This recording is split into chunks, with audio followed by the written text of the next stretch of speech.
konektor baterai ke mesin. Nah, ini ada PCB dan juga cara mengatasi HP Oppo nge-restart sendiri ataupun mati hidup sendiri padahal baterainya masih banyak ataupun mungkin baru di charger ternyata mati sendiri.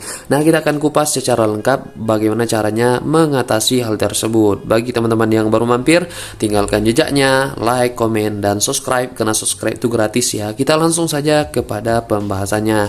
Jadi faktor yang pertama yang mengakibatkan HP kita mati sendiri adalah HP teman-teman kemasukan air ya. Jadi kalau tidak kemasukan air berarti aman dari faktor yang pertama. Nah, saran saya jikalau HP kita kemasukan air, jangan cepat menghidupkan HP kita. Usahakan keringkan dulu mesinnya. Jadi diamin dulu, jangan cepat menghidupkan HP yang kemasukan air. Jikalau hal itu kita lakukan, bisa terjadi CPU ataupun RAM di HP kita dan itu akan membuat blank ya.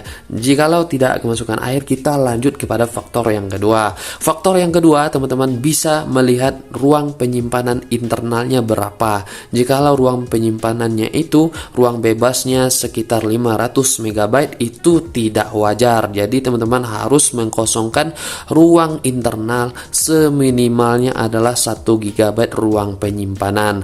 Nah, jikalau ruang penyimpanannya aman ya, sudah dibebaskan seminimal 1 GB, itu bisa kita restart HP kita, restart HP-nya dan lihat kembali apakah masih ngerestart juga. Karena dengan merestart itu kita juga merefresh bug system. Bisa jadi itu terjadi karena bug system diakibatkan kita mengupdate sebuah software Android, misal Android 13 ke 14. Nah, itu bisa terjadi ya karena belum stabilnya ROM tersebut. Nah, caranya adalah merestart HP-nya. Jikalau restart 1 kali belum bisa juga, saran saya silahkan restart sebanyak 3 kali.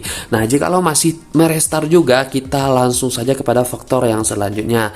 Nah, itu bisa terjadi dikarenakan tombol powernya itu lengket ya. Nah, itu biasanya terjadi dikarenakan mungkin sudah lama di saku kita sehingga tidak sadar kebentur dan segala macamnya. Jadi hal yang bisa kita lakukan adalah teman-teman bisa menggunakan alkohol ataupun minyak kayu putih yang ada di sini ya.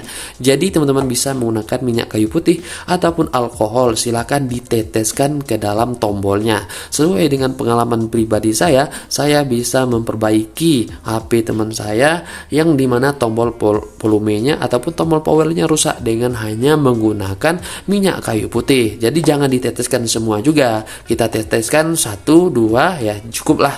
Barulah kita kalibrasi tombol, kita tekan ini terus ya, kita tekan ini, kita tekan ya, kita tekan terus sebanyak 10 kali ya, 1 2 3 1 2 3 sebanyak 10 kali.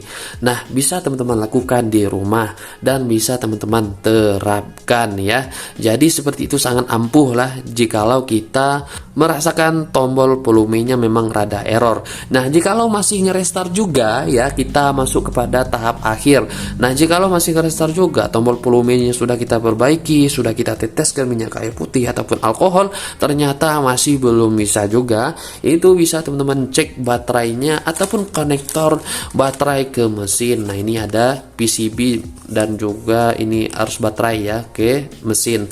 Nah, ini bisa teman-teman cek di belakang baterai dan juga teman-teman silahkan ganti baterai karena sesuai pengalaman pribadi ada HP yang dimana baterainya nggak ngelembung sama sekali, akan tetapi ketika kita sudah selesai membongkar dan mengganti baterainya, itu bisa langsung digunakan tanpa ada kendala mati hidup sendiri lagi. Itu ternyata memang keadaan baterainya ya, mungkin yang nggak ngelembung akan tetapi baterainya sudah tua, jadi kita harus ganti baterai walaupun nggak ngelembung. Dan juga pastikan konektor mesin ke baterai ini enggak lepas ya, karena terkadang HP kita kebentur, terjadi pelepasan di sana. Jadi seperti itulah cara memperbaiki HP Oppo yang mati hidup sendiri ya. Begitulah caranya. Bagi teman-teman yang baru mampir, tinggalkan jejaknya, like, comment, dan subscribe. See you next time. Bye. Assalamualaikum warahmatullahi wabarakatuh.